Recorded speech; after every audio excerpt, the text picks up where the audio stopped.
سيدنا محمد وبارك وسلم اللهم صل وسلم على رسولك الكريم وآله الطاهرين رب اغفر وارحم وأنت خير الراحمين أما بعد فأعوذ بالله من الشيطان الرجيم بسم الله الرحمن الرحيم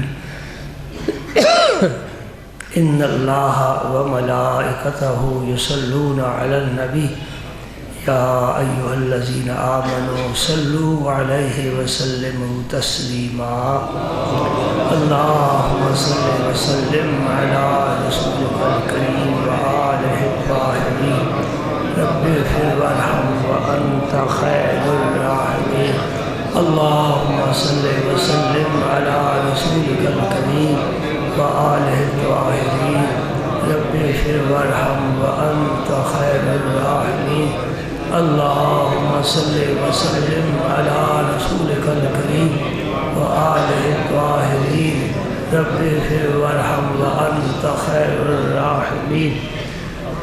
اللہ کریم اپنے بندے کو توفیق دیتا ہے، کوئی اچھا کام ہو جاتا ہے۔ سب توفیقیں اسی ذات پاک کے پاس ہیں۔ اس کا امر نہ ہو، اس کی مشیت نہ ہو تو کسی درخت کا پتا بھی حرکت نہیں کر سکتا، کوئی پانی کا قطرہ آگے بڑھ نہیں سکتا، کوئی کائنات کا ذرہ اپنے وجود کو قائم نہیں رکھ سکتا۔ اللہ ہی اس کائنات کا واحد خالق و مالک ہے، وہی اس کائنات میں تصرف کرنے والا ہے۔ اس کی توفیق سے میں نے گزشتہ نشست میں ایک حدیث پاک آپ کے سامنے پیش کرنے کی کوشش کی تھی جو مکمل نہ ہو سکی۔ آج کوشش کرتا ہوں کہ وہ حدیث پاک مکمل ہو جائے، اس دعا کے ساتھ کہ مولا کریم ہمیں بھی قرآن پاک پڑھنے، سمجھنے اور اس پر عمل کرنے کی توفیق عطا فرمائے۔ یہ کتاب اتنی اہم ہے کہ 14 صدیاں تو گزر چکی ہیں اور قیامت تک اس کتاب مقدس کا ہی قانون جاری ہوگا۔ آسمانی کتابیں اس سے پہلے بھی آ چکی ہیں لیکن ان کا نام و نشان مٹ چکا ہے۔ اس کتاب کے لانے والے کا نام بھی قیامت تک گونجتا رہے گا اور اس کتاب کو بھی کوئی زوال نہیں ہے۔ حضرت سیدنا ابو سعید خدری رضی اللہ تعالیٰ عنہ فرماتے ہیں کہ میں صحابہ کرام کی ایک جماعت میں مسجد نبوی شریف میں، یہ مہاجرین کی جماعت تھی، میں بیٹھا تھا۔ میں دہرا رہا ہوں، کچھ ساتھی نئے بھی آتے ہیں، دوسرا کچھ سبق تازہ ہو جاتا ہے۔ فرماتے ہیں کہ وہ اپنے آپ کو ایک دوسرے کے پیچھے چھپاتے تھے، چھپنے کی کوشش کرتے تھے کہ وہ اس لیے کہ ان کے پاس اپنے آپ کو ڈھانپنے کے لیے مکمل لباس بھی نہیں تھا۔ یہ وہ مہاجرین صحابہ ہیں جو مکہ مکرمہ چھوڑ کر نبی پاک کے لیے ہجرت کر کے مدینہ پاک میں آئے۔ ہجرت بہت بڑا عمل ہے۔ حضور نے فرمایا ان الہجرت تہدم ما کان قبلہا، انسان نے جتنے بھی گناہ کیے ہیں ہجرت کر جائے گا، اس کے سارے گناہ معاف ہو جائے گا۔ ایسا عمل ہے۔ تو مکہ مکرمہ سے جتنے صحابہ آئے انہوں نے ہجرت کی اللہ اور اللہ کے رسول کے لیے، اللہ نے ان کی ہجرت کو قبول فرمایا اور یہ بہت بڑا عمل ہے اور یہ ہر مومن کو مل نہیں سکتا، اس کے لیے خاص لوگ اللہ تعالیٰ چن لیتا ہے۔ ہم یہ کام نہیں کر سکتے، ہمارے حصے میں ہجرت نہیں ہے۔ ہاں ایک ہجرت ہے وہ کر سکتے ہیں۔ حضور نے فرمایا المہاجر من ہاجر ما نہی اللہ عنہ، ایک وہ مہاجر ہے جو وطن چھوڑ کر دارالاسلام میں جاتا ہے۔ جس طرح تقسیم ہند کے بعد وہاں سے لوگ ہندوستان سے پاکستان کی طرف ہجرت کر کے آئے، وہ بھی مہاجر ہے۔ اور یہ مہاجر ہونا یہ عیب نہیں، یہ بہت بڑا کمال ہے۔ اس لیے کہ صدیق و علی بھی مہاجر تھے اور ان کے سردار نبی کریم بھی مہاجر تھے۔ آپ نے سب سے پہلے ہجرت فرمائی ہے، تو ہجرت کرنا یہ تو بڑا کمال ہے۔ حضور فرماتے ہیں مہاجر وہ ہے جو اس چیز کو چھوڑ دے جس سے اللہ نے منع فرمایا ہے۔ یہ تو ہمارے لیے مشکل نہیں ہے نا، گھر میں رہ کر ہم مہاجر بن سکتے ہیں، اور ان عادتوں کو چھوڑ دیں جنہیں اللہ پسند کہو نا۔ اللہ سے توفیق مانگا کرو نیک اعمال کی۔ اللہ کے پاس خزانے ہیں، وہ دینے میں ذرا بخل نہیں کرتا، وہ خوش ہوتا ہے کہ بندے نے مجھ سے مانگا ہے، جب وہ عطا فرما دے پھر اس پر عمل کرنا چاہیے۔ زندگی عمل سے بنتی ہے، کیا خیال ہے آپ کا؟ زندگی کس سے بنتی ہے؟ عمل سے بنتی ہے، اور ایمان بنیاد ہے، ایمان پر عمل کی بنیاد رکھو، یہ درخت انشاءاللہ عرش عظیم تک جائے گا۔ اصلها ثابت وفرعها فی السماء، اس کی جڑیں زمین میں ہیں اور اس کی شاخیں آسمانوں میں پھیلی ہوئی ہیں۔ یہ قرآن پاک میں اللہ سے توفیق بھی مانگتے رہنا چاہیے اور کچھ آگے بھی بڑھنا چاہیے۔ کولو کے بیل کی طرح ایک ہی جگہ نہیں گھومتے رہنا چاہیے۔ کچھ اعمال اچھے جن کا علم ہو جائے یا کسی کو دیکھ لیا جائے، کسی بزرگ کی زیارت کر لی جائے تو پتہ چل جاتا ہے میں پیچھے ہوں، یہ پہنچا ہوا ہے، میں بھی اس تک پہنچنے کی کوشش کروں، اس تک پہنچ جاؤں گا تو آگے انشاءاللہ منزل آسان ہو جائے گی۔ قدم آگے بڑھانا چاہیے نا۔ چلتا تو کولو کا بیل بھی ہے لیکن وہ سفر نہیں کرتا، وہی گھومتا رہتا ہے اور سمجھتا ہے میں مدینہ پاک پہنچ گیا۔ شام کو جب اس کی آنکھیں کھولتی ہیں وہی ہوتا ہے۔ ہماری بھی یہی عادت ہے۔ صحابہ سے سیکھو، بدو تھے، ان پڑھ تھے، جاہل تھے، تہذیب و تمدن سے ناآشنا تھے، لیکن نبی پاک کے پاس آ گئے، سیکھتے سیکھتے سیکھتے پوری دنیا کی قوموں کے امام بن گئے۔ ایسے ہی ہے نا۔ اللہ، آج دنیا میں کوئی بڑے سے بڑا عالم ہے، کوئی فقیہ ہے، کوئی محدث ہے، کوئی شیخ التفسیر شیخ القرآن ہے، جس نے بھی کچھ سیکھنا ہے وہ نبی کے صحابہ سے ہی سیکھے گا۔ سبحان اللہ۔ میں تو ان کو سوچ سوچ کر حیران ہوتا ہوں، نہ قلم ہے، نہ کاغذ ہے، نہ دوات ہے، نہ لائبریری ہے، نہ مطالعے کی میز ہے، نہ پیریڈ ہیں، اور وہ بڑھتے چلے جا رہے علم میں، کہاں سے کہاں تک پہنچ گئے۔ یہ علم کتابوں سے ہی حاصل نہیں ہوتا۔ اللہ پاک نے موسیٰ علیہ السلام کو فرمایا تھا جاؤ، جا کر خضر سے ملاقات کرو۔ علمناہ من لدنا علما، ہم نے خضر کو اپنی طرف سے علم عطا کر دیا ہے۔ وہ کسی استاذ کے پاس تو نہیں تھے، اور کوئی نبی بھی کسی استاذ سے پڑھ کر نہیں آیا۔ میرا نبی تو امی تھا اور امیوں کو دنیا کا امام بنانے کے لیے آیا، اور خود نبیوں کا امام ہے۔ ان چیزوں پر ذرا نظر رکھی کرو، عقیدہ پختہ رہتا ہے اور ذوق میں ترقی ہوتی ہے۔ صرف کمانے کھانے میں نہیں لگا رہنا چاہیے، کچھ دین کی طرف بھی قدم بڑھانا چاہیے، اور سب سے پہلے اللہ کی شان کو دیکھنا چاہیے، اس کی قدرتوں کو دیکھنا چاہیے، پھر نبی پاک صلی اللہ علیہ وسلم کی شان دیکھنی چاہیے، پھر حضور کے صحابہ کو دیکھنا چاہیے، کس طرح ننگے پیٹ خالی، بچوں کی خبر نہیں، بیوی کدھر ہے، بیٹی کدھر ہے، اور میدان جہاد میں نکلے ہوئے ہیں اور دنیا فتح کرتے چلتے گئے۔ آج جو کلمہ ہمارے پاس ہے یہ صحابہ کرام کا فیض ہے۔ اگر ہمارے جیسے اس دن صحابہ اپنی دکان اور گھر، دکان اور گھر، دفتر اور گھر، دفتر اور گھر، نہیں، ایسا کام نہیں چلتا۔ دین کو پھیلانے کے لیے محنت کرنی چاہیے۔ قیامت کے دن ان لوگوں میں شامل ہو جائیں جنہوں نے اللہ کے دین سے پیار کیا۔ تمنا ہے کہ اس دنیا میں کوئی کام کر جاؤں، اگر کچھ ہو سکے تو خدمت اسلام کر جاؤں۔ یہ حفیظ جلندری کا شعر ہے، شاہ نامہ اسلام اس نے لکھا ہے، اس میں سے یہ لکھا ہے، اور اس نے بڑا کام کیا ہے، اس نے نہیں کیا، رب نے اسے کام کرایا ہے۔ وہ کیا کہتا ہے؟ تمنا ہے کہ اس دنیا میں کوئی کام کر جاؤں، اگر کچھ ہو سکے تو خدمت اسلام کر جاؤں۔ آج بھی جن کے بڑے بڑے روضے ہیں، گنبد ہیں، آستانے ہیں، بہاریں ہیں، رونقیں ہیں، عقیدتیں ہیں، محبت ہے، یہ وہی لوگ تھے جنہوں نے زندگی اسلام کے لیے خرچ اور وقف کر دی ہے۔ کہاں ایران کا صوبہ اور کہاں راجستھان، اللہ اکبر، کہاں سے وہ سید زادہ چلا اور اجمیر میں آ کر بیٹھا، نہ کوئی واقف ہے، نہ زبان جانتے ہیں، نہ دوست احباب ہیں، نہ رشتہ داریاں ہیں، اسلام کے لیے آئے اور 90 لاکھ ہندو کو کلمہ پڑھا دیا ہے۔ سبحان اللہ، گھر گھر اللہ اکبر کی صدائیں گونج رہی ہیں، قرآن پڑھا جا رہا ہے، مسجدیں بن گئی، سجدے ہو رہے ہیں، رکوع ہو رہے ہیں، نمازیں ہو رہی ہیں، اور ہندو حیران ہے یہ بابا کیا کر رہا ہے۔ اس بابا نے پھر شہاب الدین غوری کو بلایا، ایران سے آ حملہ کر، میں نے فضا کو سازگار کر دیا ہے۔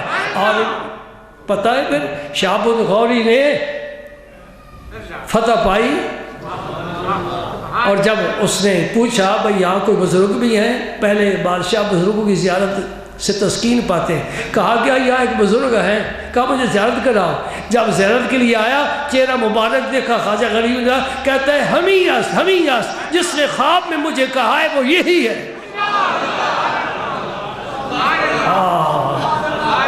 اقبال بھی کہہ گیا، چشتی نے جس زمین میں سنو، چشتی نے جس زمین میں پیغام حق سنایا، میرا وطن وہی ہے، میرا وطن وہی ہے۔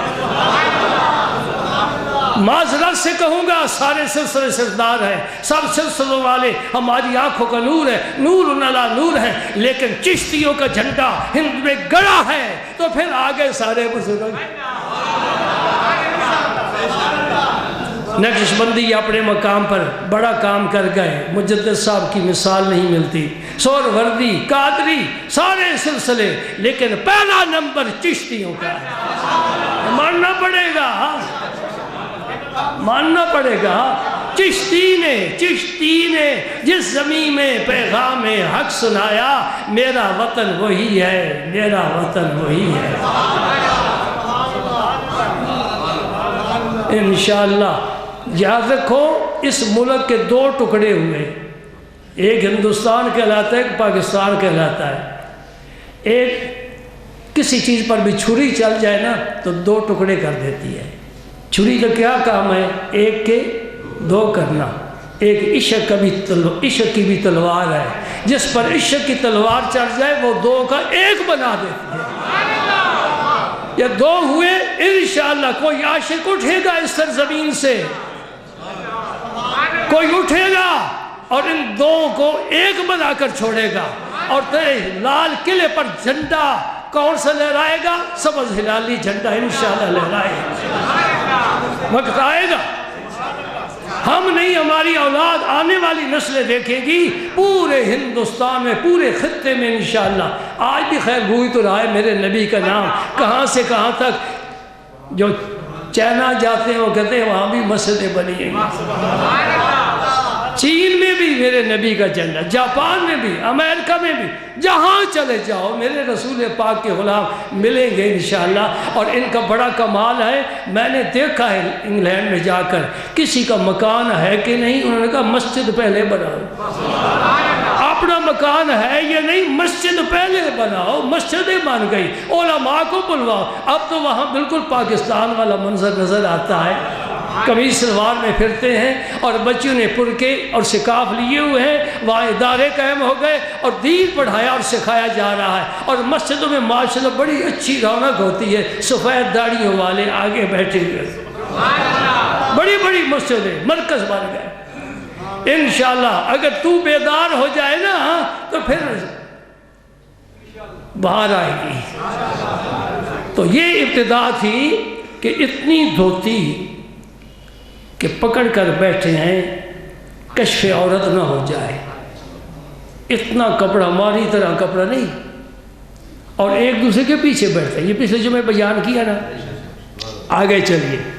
اور کر کیا رہے تھے؟ قارئ یقرأ علیہ، ایک صاحب قرآن پاک کی تلاوت کر رہے تھے، باقی سارے بیٹھے سن رہے۔ ہماری طرح نہیں سنتے تھے، ان کے سننے کا انداز اور ہے۔ 7واں پارہ کھول، پہلی آیت پڑھ، میں انشاءاللہ پیش کروں گا۔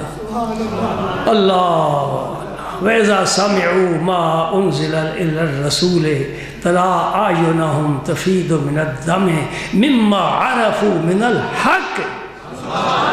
سبحان اللہ، یہ صحابہ کرام کی شان میرا رب بیان کر رہا ہے۔ جب قرآن پاک سنتے ہیں تو ان کی آنکھوں سے آنسو جاری ہو جاتے، اس لیے کہ انہوں نے حق کو پہچان لیا ہے۔ یہ تو کتاب ہی بڑی زبردست ہے نا۔ میں نے عرض کیا تھا پچھلے جمعے کہ نماز کے بعد صرف 10 دفعہ کل شریف پڑھ لو، سورہ اخلاص، ایک گھر تمہارا جنت میں بن گیا۔ سچے نبی نے فرمایا جس سے کائنات میں کوئی زیادہ سچا نہیں ہے، اللہ تو اللہ ہے نا، کائنات میں میرے نبی سے زیادہ سچا کوئی نہیں ہے۔ وہ صادق تو انہیں مکے کے مشرکین نے بھی کہا تھا، مرد و زن کہتے کہ یہ سچا ہے۔ اللہ اکبر، سبحان اللہ۔ فرماتے ہیں کہ سرکار تشریف لائے، وہ خوش نصیب ہے نا کہ جن کی مجلس میں اللہ کا نبی تشریف لائے۔ ہمارے لوگ وظیفے پوچھتے ہیں، آنکھیں ترستی ہیں کہ خواب میں ہی زیارت ہو جائے، اور جن کے سامنے آ رہے ہیں، جن کے پاس جا رہے ہیں، جو باتیں میرے نبی سے کرتے ہیں، نبی ان سے باتیں کرتا ہے، جو نبی کو دیکھتے ہیں نبی ان کو دیکھتا ہے، جو نبی کے پیچھے نمازیں پڑھتے ہیں، جو نبی کے ساتھ سفر کرتے ہیں، جو نبی سے خوش طبی کہتے ہیں، نبی جن کو بلاتا ہے، نبی جن کے گھروں میں جاتا ہے، ان کی کیا شان ہے، کیا شان ہے، کوئی سمجھ سکتا ہے؟ اور دشمنان صحابہ سے کہہ دے میرے نبی کے غلاموں کے گھوڑے چلتے ہیں اور ان کی گرد و غبار اڑتی ہے، گھوڑے کے ناک میں میل بن جاتی ہے، اس امت کا کوئی ولی اس میل کا بھی مقابلہ نہیں کر سکتا۔ تو کیا سمجھتا ہے صحابہ کی کیا شان ہے؟ ان آنکھوں سے جس نے یوں دیکھا ہے اور جی بھر بھر کے دیکھا ہے اور پوری زندگی دیکھا ہے، اس آنکھ کا قربان جائے۔ جبریل کو بھی وہ منظر نہیں نظر آیا، 24,000 دفعہ صرف جبریل آیا ہے۔ حضور کی خدمت میں کتنی دفعہ آیا؟ 24,000 دفعہ۔ اب قربان جائے ان علماء پر جنہوں نے یہاں تک تحقیق پہنچائی ہے، اور یہ بھی ہمارے سامنے ہیرا چن کر رکھ دیا ہے محبت کے سمندر سے کہ جبریل آسمان سے آنے والا ہر ایک کو نظر بھی نہیں آتا۔ کتنی دفعہ آیا؟ کسی نبی کے پاس اتنی دفعہ نہیں آیا۔ ضرورت ہی کیا ہے؟ کتاب لا کر دے دی، پہلے نبیوں کو کتاب لا کر دے دی۔ سبحان اللہ۔ سنیے جی آپ کیا فرماتے ہیں۔ پھر جو تلاوت کرنے والے تھے قاری صاحب وہ خاموش ہو گئے۔ قاری تو سارے ہی ماشاءاللہ تھے، لیکن ان میں سے کچھ بہت ہی زیادہ خوبصورت قرآن پاک پڑھے، ان میں عبداللہ ابن مسعود بھی تھے۔ حضور فرماتے ہیں ان سے قرآن سیکھا کرو، اور خود حضور سنا کرتے تھے ان سے۔ ایسا ہوتا ہے نا کچھ کی لہجے میں ترنم زیادہ، کشش زیادہ۔ قاری خاموش ہے گیا۔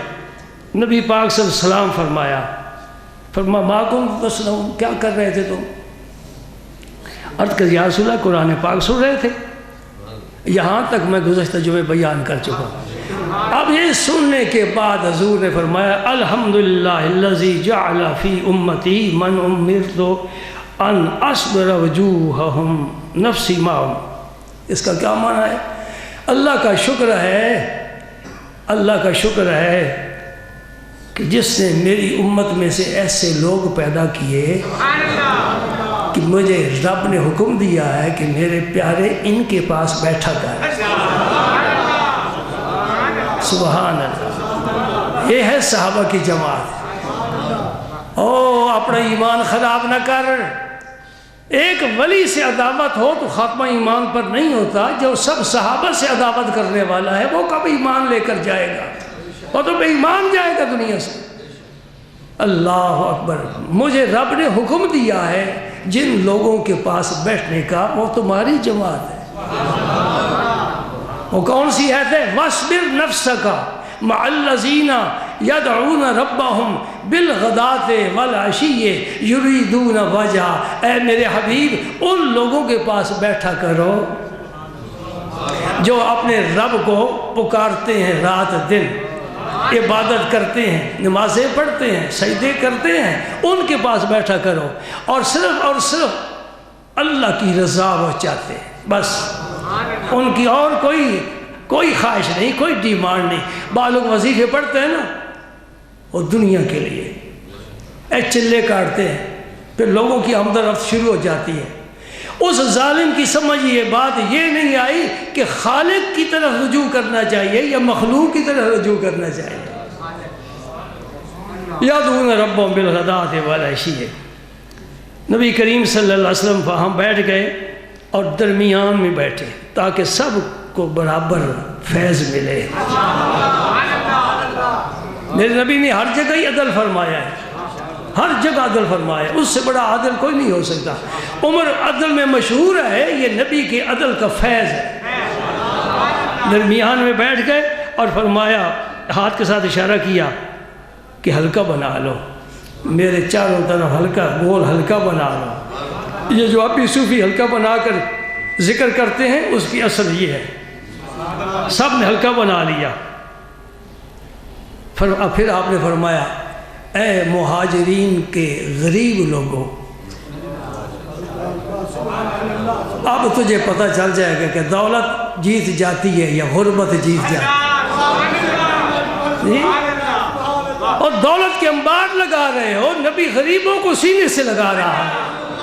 فرمایا، اے مہاجرین میں سے غریب لوگوں، میں تمہیں قیامت کے دن نور تام کی، مکمل نور کی بشارت سناتا ہوں۔ نبی کیا بانٹتا ہے؟ نور بانٹتا ہے، اس لیے کہ خود نور ہے، نور لے کر آیا ہے۔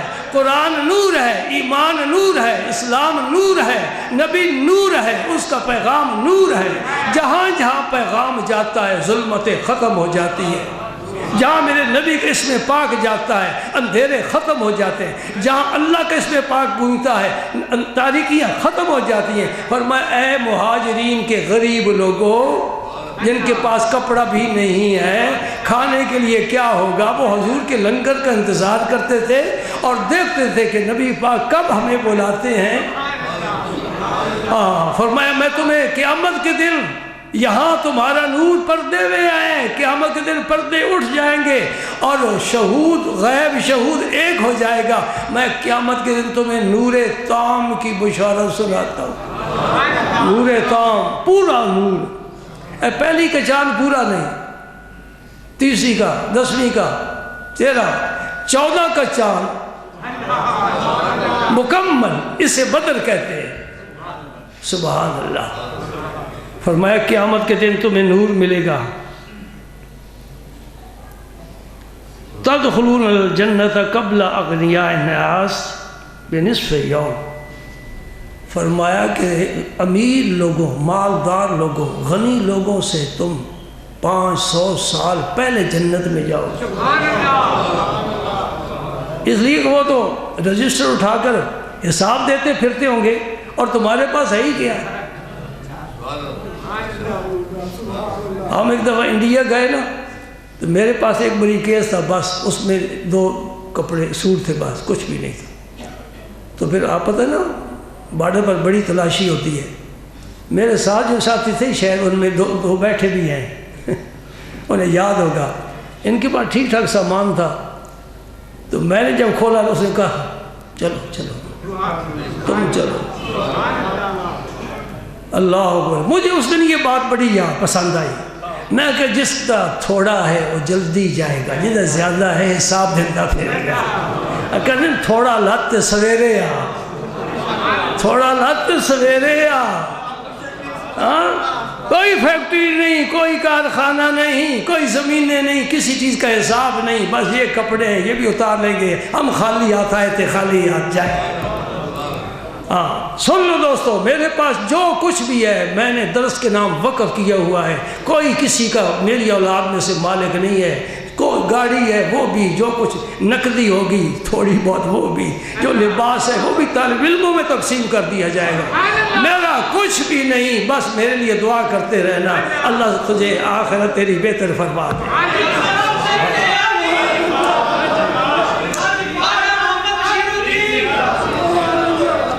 میرے پاک پاک پیغمبر بھائی قرآن پاک سے بڑا پیار تھا. میں بھی اس لیے کوشش کرتا ہوں کہ تمہارے دلوں میں بھی یہ شمع روشن ہو جائے اور تم گھر والوں کو بھی کہو قرآن پڑھا کرو, خود بھی قرآن پڑھو. دوستو وقت بڑا قیمتی ہے, ایک ایک لمحہ گزر جائے واپس نہیں آتا. اس ایک ایک لمحے سے فائدہ اٹھانا چاہیے, قرآن پاک کی تلاوت کرنی چاہیے. سنیے رسول کریم صلی اللہ علیہ وسلم کو کتنا شوق تھا. وہی عبداللہ ابن مسعود رضی اللہ تعالیٰ عنہ جن کو میں نے ذکر فرمایا, نبی پاک صلی اللہ علیہ وسلم ممبر پر تشریف فرما تھے. عبداللہ ابن مسعود سامنے بیٹھے تھے. فرمایا اقرا علیہ, عبداللہ اٹھ اور مجھے قرآن پڑھ کر سنا. سبحان اللہ. سب صحابہ میں سے عبداللہ ابن مسعود کو چن لیا. فرمایا اٹھ اقرا علیہ, تو پڑھے گا قرآن, میں سنوں گا. کیا کسی نے کہا خوش طرح باشد کے سر دل برا, گفتہ آیت در حدیث دیگرا, بات یار کی او کرے دوسرا لطف آ جاتا ہے. سبحان اللہ. یہ محبت والے سے پوچھو, جہاں کہیں اپنے پیر کی کوئی بات سناتا ہے جی چاہتا ہے اس کو سینے سے لگا لوں, اس کے ہاتھ چوموں پیر چوموں اور سنا. سبحان اللہ سبحان اللہ سبحان اللہ. اللہ اکبر. اقرا علیہ, پڑھ کر سنا بھائی, مجھے پڑھ کر سنا. حضرت عبداللہ بن مسعود رضی کرتے ہیں یا رسول اللہ اقرا علیک وعلیک انزل, یہ قرآن آپ پر ہی اترا ہے اور میں پڑھ کر سناؤں؟ یعنی قرآن تو آپ کا ہے, آپ کے سینے میں ہے, آپ کے لبوں میں, زبان پاک میں ہے, میں پڑھ کر سناؤں؟ فرمایا ہاں, میں اس بات کو پسند کرتا ہوں کہ میں اپنے غیر سے قرآن پاک سنوں, تو سنا. عبداللہ بن مسعود نے تلاوت شروع کر دی. سبحان اللہ.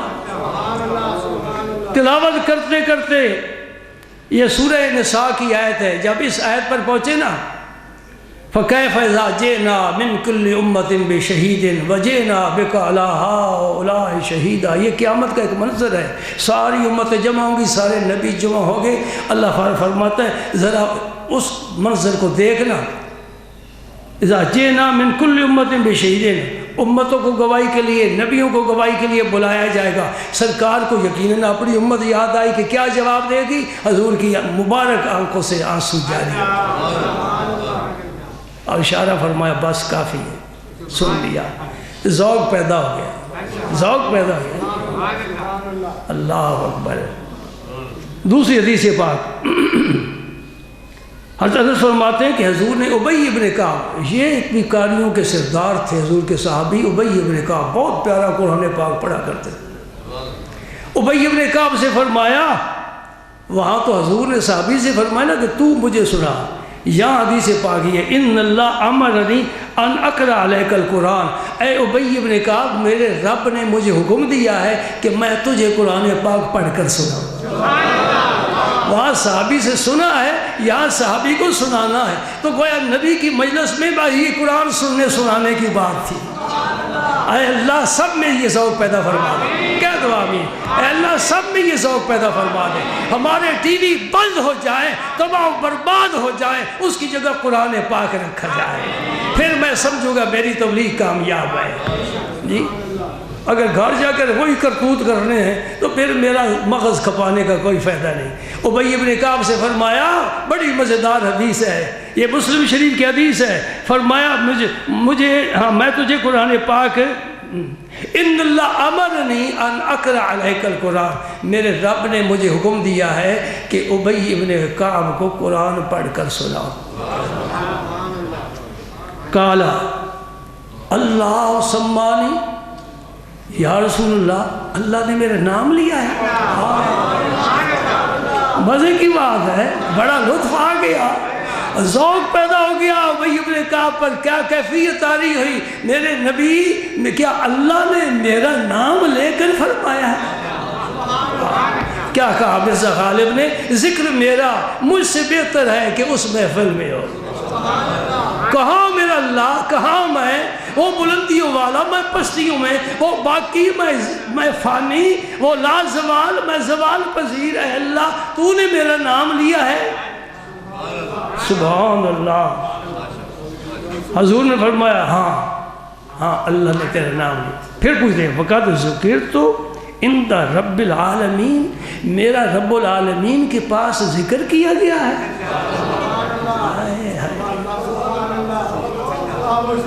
یہ جان ہے عبادت کی، یہ جان ہے روحانیت کی کہ یہ ذوق پیدا ہو، یہ محبت پیدا ہو، اللہ پاک کی طرف دھیان بندے کا جائے۔ یا رسول اللہ کہ اللہ پاک کے پاس میرا ذکر ہوا ہے؟ فرمایا ہاں۔ فَزَرَفَتْ عَيْنَاهُ، ابی بن کعب کی آنکھیں پھر بہنے لگ گئی۔ ہماری آنکھیں کیوں نہیں بہتی؟ بت خانہ ہے، ان بتوں کو توڑنا ہے۔ لا الہ الا اللہ کی ضرب سے یہ ٹوٹتے ہیں، یہ ہتھوڑے سے نہیں ٹوٹتے، الا اللہ کی ضرب سے ٹوٹتے ہیں، یا پھر مرشد کی نظر سے ٹوٹتے ہیں۔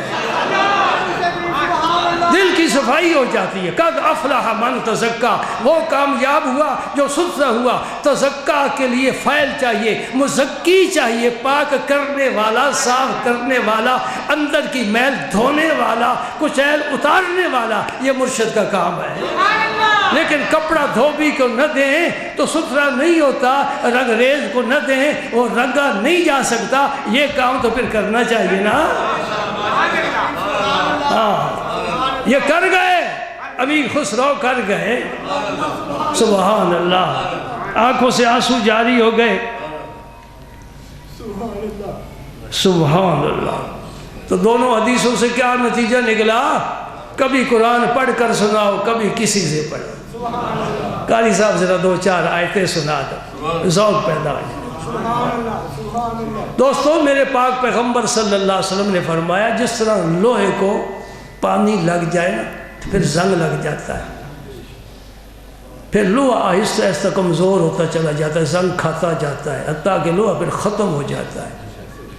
اسی طرح فرمایا دل کو بھی زنگ لگ جاتا ہے، دل کو بھی زنگ لگ جاتا ہے۔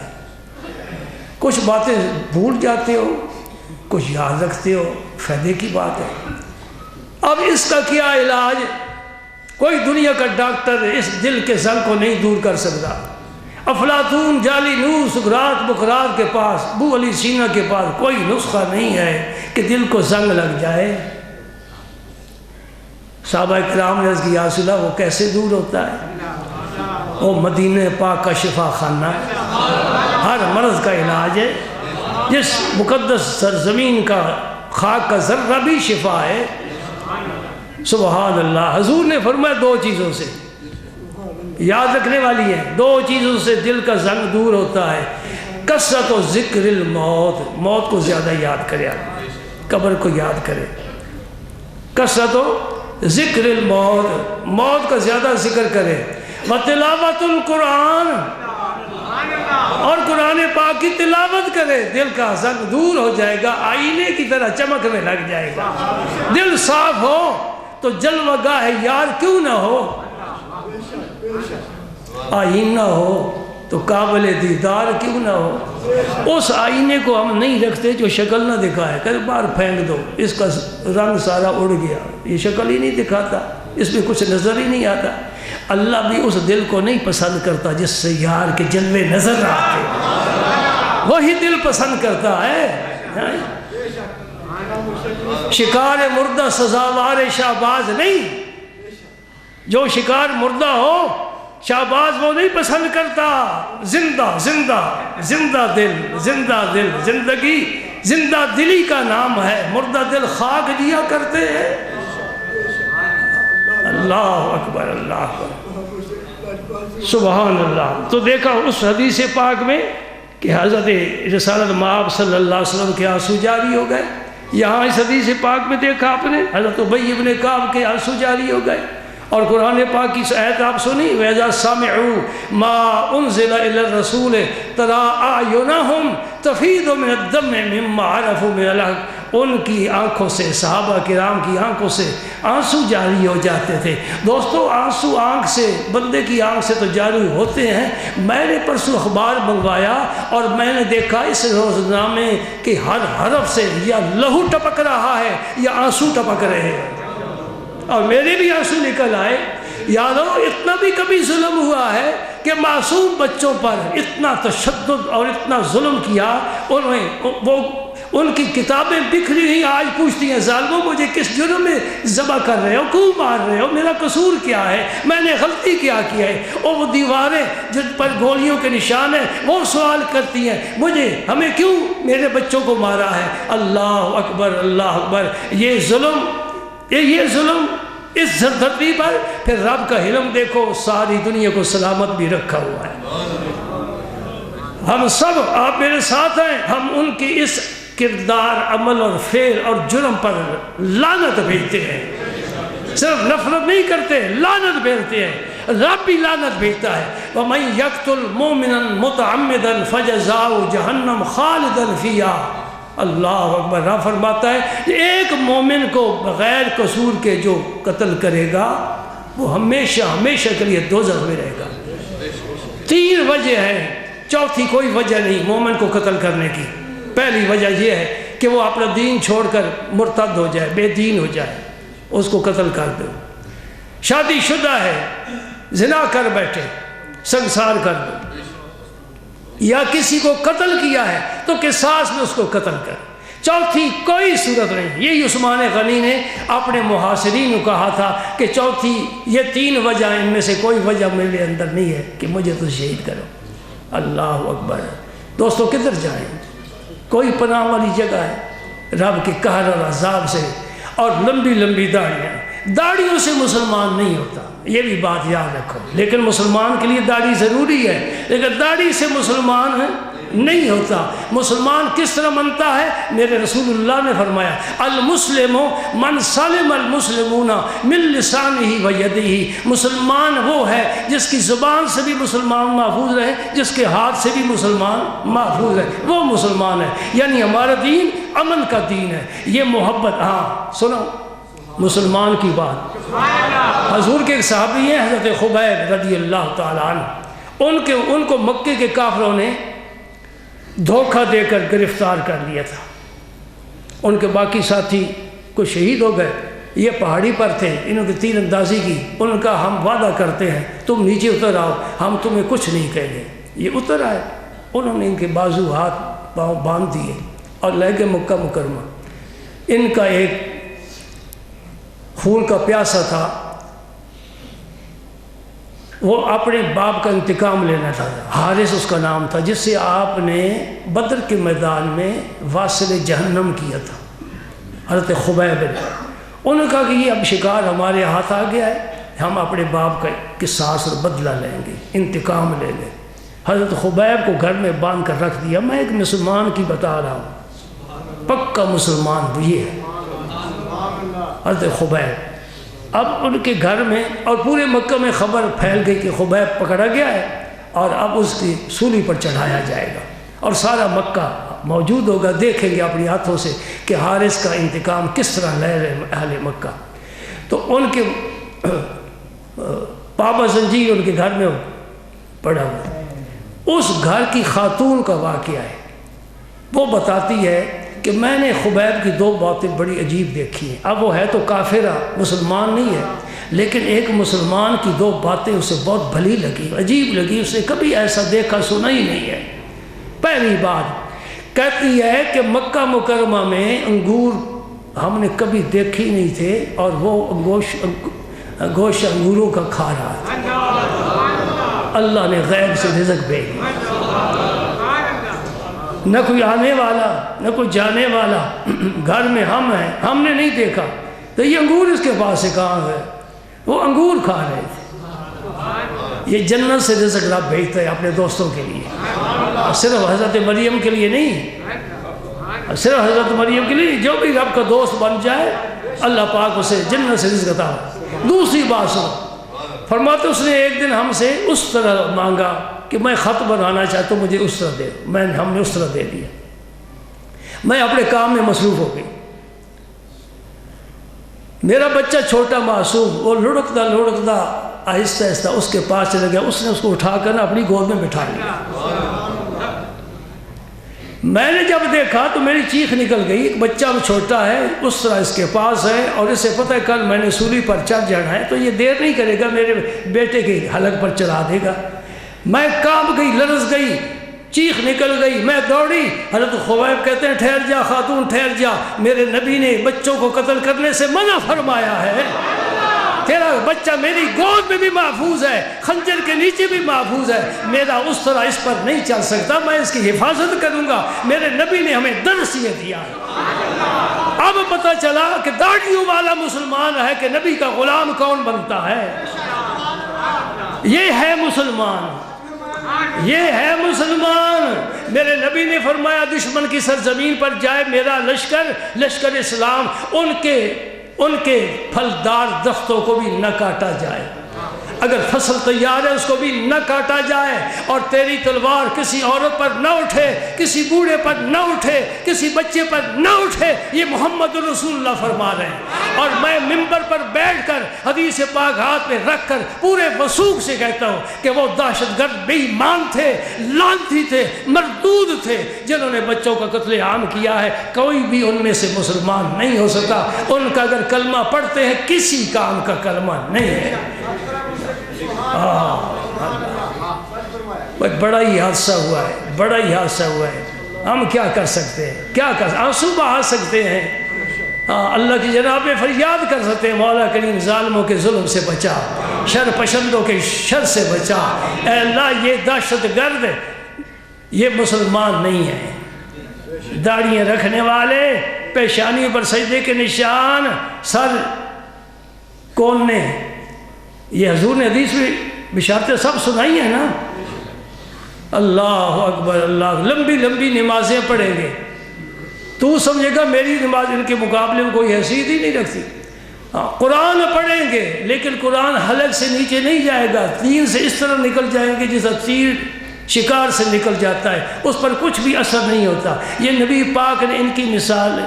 یہ خارجی لوگ ہیں جنہوں نے علی المرتضیٰ پر کفر کا فتویٰ لگایا تھا، معاذ اللہ یہ کافر ہو گئے۔ ان الحکم الا للہ۔ آج بھی یہ جملہ جہاں تمہیں نظر آئے نا کسی جھنڈے پر یا کسی بینر پر، سمجھ لو یہ خارجی بے ایمان ہے۔